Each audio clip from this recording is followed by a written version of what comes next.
नमस्कार, मैं हूं भूपेंद्र रावत और आज हम आपसे बात करेंगे कि 2 जुलाई 2021 हमारे लिए क्या षड्यंत्र का दिन है। 2 जुलाई 2021 को हमारे देश में जो राफेल सौदा हुआ उसमें 9.5 करोड़ रुपए की दलाली की न्यायिक जांच के लिए फ्रांस के राष्ट्रपति मैक्रोन की सरकार न्यायिक जांच का गठन कर देती है और उस मसले को मेन स्ट्रीम मीडिया से अलग रख करके दूसरे समाचार और तेज हो जाएं तो भारत में संघ परिवार और मोदी और अमित शाह जी की जोड़ी उत्तराखंड के मुख्यमंत्री तीरथ सिंह रावत का इस्तीफा करा देती है और 5 मई 2020 से काबिज है चीन हमारी सीमाओं पर और सीडीएस जनरल बिपिन रावत चीन को धमकी दिलाई जाती है। मेरे दोस्तों, हम आपके साथ बात कर रहे हैं इस पूरे मसले को जोड़ा जाना चाहिए। आप देखिए कि 25 मार्च 2016 को जिस दिन राफेल बनाने वाले डसाल्ट कंपनी के प्रतिनिधि भारत में आए हुए थे उस दिन वो हिंदुस्तान एरोनॉटिक्स लिमिटेड के साथ हमारा सौदा है 126 राफेल का, इस पर बात उन्होंने क्लियर की और 26 मार्च को एक दिन बाद फैसला बदल जाता है और हिंदुस्तान एरोनॉटिक्स लिमिटेड बाहर हो जाता है। राफेल सौदे से बाहर कर दिया जाता है और अनिल अंबानी जिनके खानदान ने जहाज तो छोड़ दीजिए जहाज की चाबी नहीं बनाई, उन्हें राफेल का पार्टनर बनाया जाता है। ये आपके सामने पहला मसला। दूसरा बड़ा अहम मसला, 126 जहाज भारत को लेने हैं राफेल, ये फैसला हो चुका है तो 90 जहाज कम करके मात्र 36 जहाज लिए जाएंगे। ये फैसला किसने किया? जिसने हिंदुस्तान एरोनॉटिक्स लिमिटेड जो जहाज बनाने की कंपनी है, विश्व के 4 जहाज हैं जो हवा में चलते हुए तेल भर सकते हैं, उनमें से तेजस हिंदुस्तान एरोनॉटिक्स लिमिटेड ने बना रखा है। HAL का बना हुआ जहाज भी हवा में तेल भरने की क्षमता रखता है। दूसरी बात हम कहना चाहते हैं कि 126 जहाज में 18 जहाज तैयार राफेल और 108 जहाज बनाने की तकनीक और ठेका हिंदुस्तान एरोनॉटिक्स लिमिटेड को मिलना था। वह कौन ताकत है जो हिंदुस्तान एरोनॉटिक्स लिमिटेड को राफेल बनाने की तकनीक और ठेका से वंचित करके हिंदुस्तान एरोनॉटिक्स लिमिटेड की उन्नति को रोकने का षड्यंत्र किया? यह भी देशद्रोह है।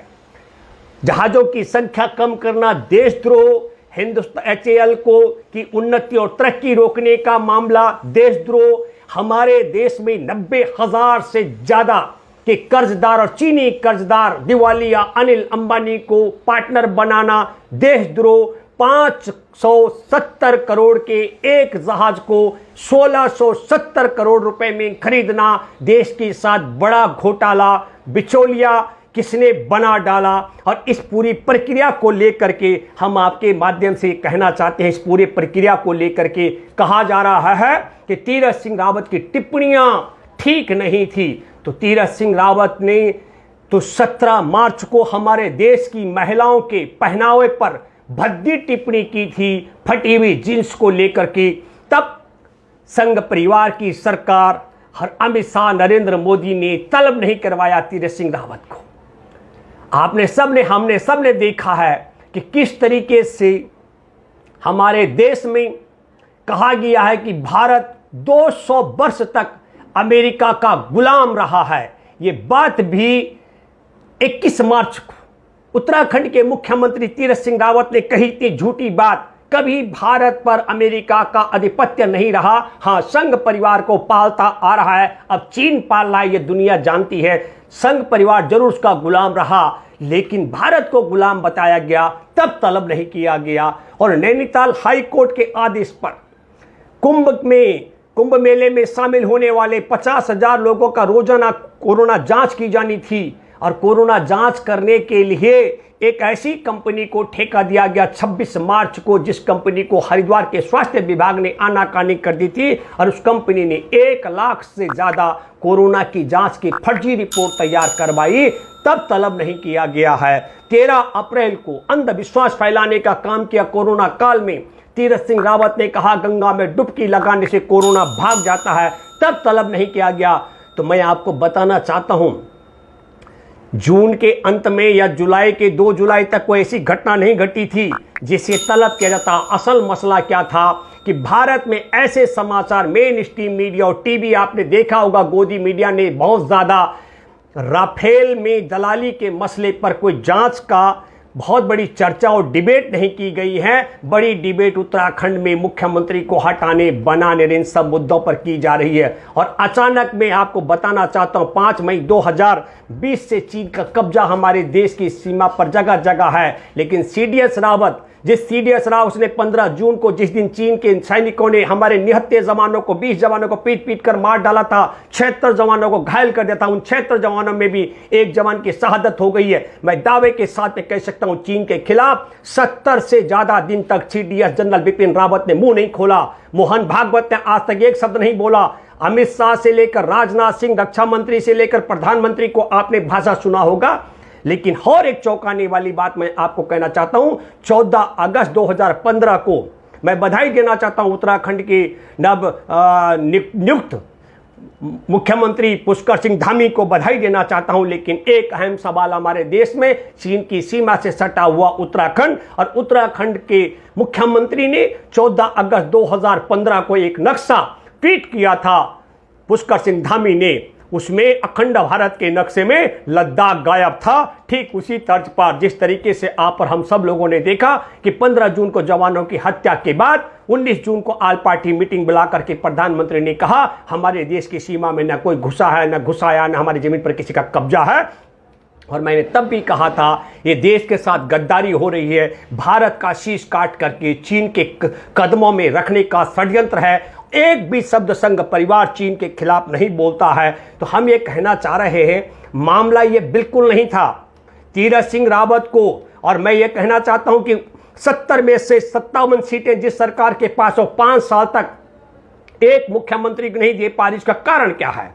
त्रिवेंद्र सिंह रावत जो पहले मुख्यमंत्री थे, तीरथ सिंह रावत से पहले जिनका इस्तीफा लिया गया, उन्होंने 23 जून 2020 को, जिस दिन 24 घंटे में 14,933 मामले उजागर हुए थे और देश में कोरोना के मामलों की संख्या 4,40,000 पहुंच चुकी थी, उन्होंने उस दिन अखाड़ा के प्रतिनिधियों को बात की थी, संतों के साथ में कहा कि अगर कोरोना महामारी पर अंकुश नहीं लग पाया तो सांकेतिक रूप से, प्रतीकात्मक रूप से एक एक अखाड़ा के 3-3 प्रतिनिधि स्नान करेंगे। और आपको बताना चाहता हूं कि जिस तरीके से आप हमको सबको समझना चाहिए वह कौन ताकत है, जिस ताकत ने हरिद्वार के स्वास्थ्य विभाग ने जिस कंपनी को कोरोना जांच के आदेश के लिए ऑर्डर देने का मना किया था, उससे कोरोना जांच करवाना, फर्जी कोरोना जांच करवा करके 90 लाख लोग वहां कुंभ में स्नान में शामिल हुए। 90 लाख लोगों में से आपको बताना चाहता हूं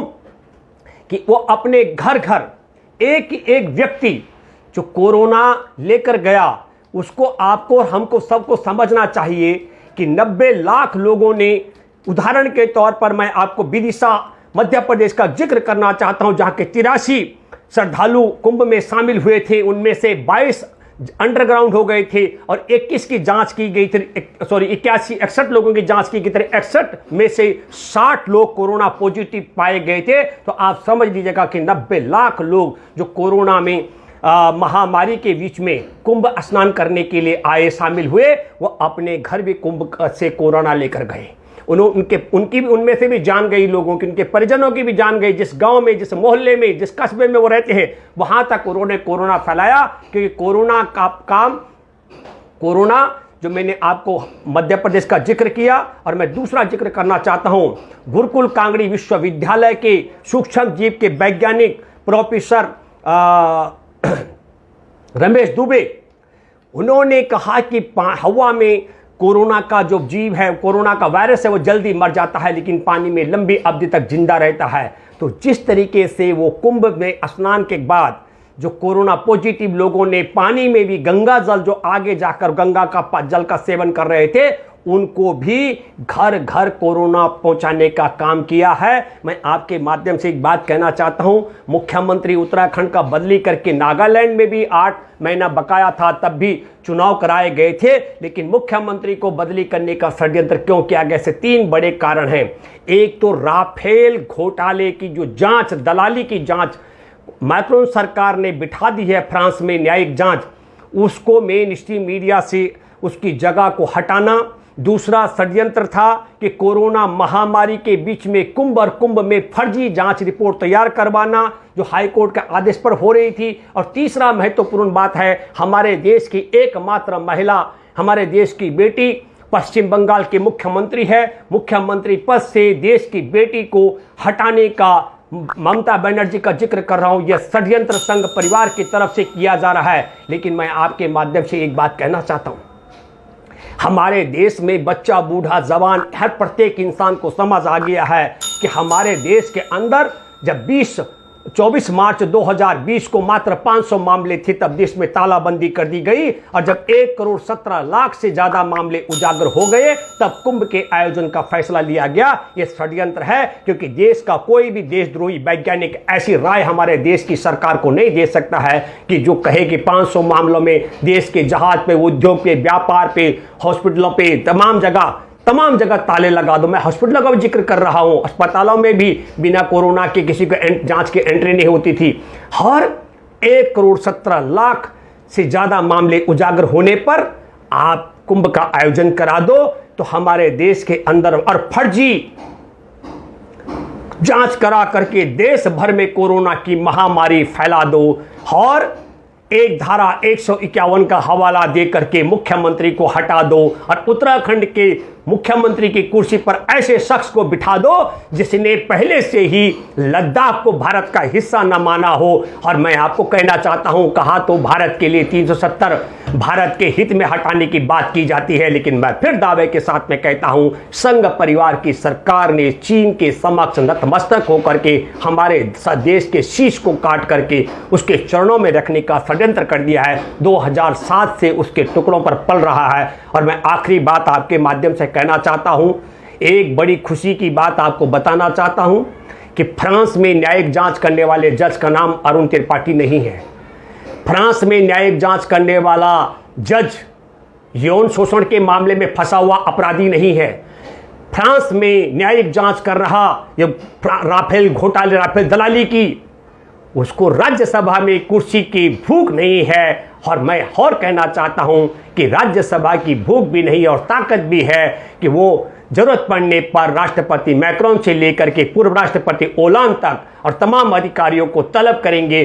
फ्रांस में यह जांच इतनी ही नहीं है कि 9.5 करोड़ रुपए की दलाली का मसला है, एक और अहम मसला भी है कि दसाल्ट कंपनी का 95% पैसा लगेगा, 51% शेयर अनिल अंबानी का रहेगा, 49% लाभ जो है वो दसाल्ट कंपनी को मिलेगा, और अनिल अंबानी 5% शेयर जमा करेगा। दूसरी बात, बहुत विचित्र स्थिति है, एक ही सौदे को अलग अलग तरीके से कभी HAL के साथ किया जाता, कभी अनिल अंबानी के कंपनी के साथ किया जाता, ये भी जांच का विषय है। तो दलाली के 9.5 करोड़ रुपए का एक ही सौदा कभी सरकारी कंपनी कभी निजी कंपनी के साथ क्यों होता है, और दसाल्ट कंपनी पैसा लगाएगी और अनिल अंबानी 51% शेयर पाएगा।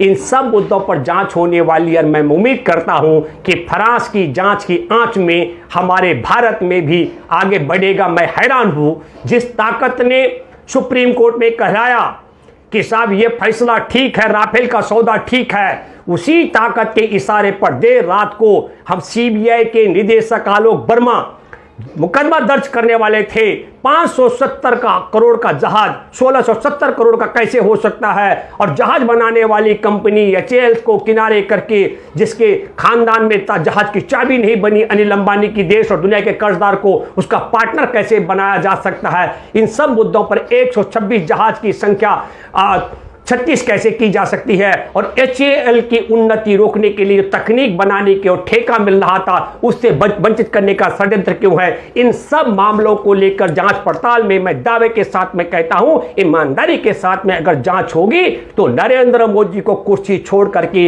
हथकड़ियां लगा करके जेल में डाला जाएगा, और 570 करोड़ रुपए जहाज को 1100 करोड़ रुपए प्रति जहाज के हिसाब से वसूली भी होगी। और यही नहीं, मैं आपको दावे के साथ में कह सकता हूं कि HAL को देश में जहां राफेल बनाने की तकनीक और ठेका से वंचित करने का जो षड्यंत्र देशद्रोह वो मामला भी चलेगा, और कैसे चीन के कर्जदार को और भारत के 90,000 करोड़ के कर्जदार अनिल अंबानी को ठेकेदार इसका पार्टनर बनाएगा, इसकी भी पोल खोल होगी। और देश के साथ देश के गद्दारी करने का जो मामला है वो सब भी बनता है, लेकिन कौन करेगा। समर्थ को ना देश घुसाई, जिनके इशारे पर अदालतें तोता बन चुकी हो, जिनके इशारे पर CBI ED तमाम तोता बन चुके हों, जो आलोक वर्मा की तरह ताकत रखते हैं, उनको देर रात को हटाया जाए। कोई जज अगर मुंह खोलने की बात कर दे तो गोगोई की तरह पहले यौन शोषण के मामले में फंसा करके फिर राज्यसभा का सदस्य बनाया जाए, और फिर